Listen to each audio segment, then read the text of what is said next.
তুমি কি পাপ করেছো, কি অন্যায় করেছো? তুমি জানো না আমার রব কত মেহেরবান, তিনি কত দয়ালু, তিনি ভালোবাসার আধার, তিনি করুণার আধার। তোমার পাপ অন্যায় যদি হয় খালের পানির সমান, বিলের পানির সমান, আমার আল্লাহর দয়া সাগরের পানির সমান। তোমার পাপ আর অন্যায় যদি হয় পাহাড়ের সমান, আমার আল্লাহর ভালোবাসার দয়া হচ্ছে আকাশের সমান। তুমি যদি তওবার মতো তওবা করতে পারো, ক্ষমার মতো ক্ষমা চাইতে পারো, চোখের পানি ছেড়ে, চোখের পানির বড় দাম, চোখের পানির মধ্যে বিশাল কারিশমা, এটা আল্লাহ খুব পছন্দ করে।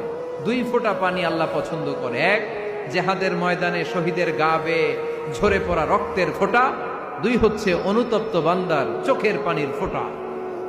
বান্দা যখন অনুতপ্ত হয়ে চোখের পানি ছেড়ে কাঁদে, তার চোখের পানি চোখ বেয়ে নাকের ডগা বেয়ে মাটিতে পড়ার আগেই ওই অনুতপ্ত বান্দার সব গুনাহ আল্লাহ মাফ করে দেয়।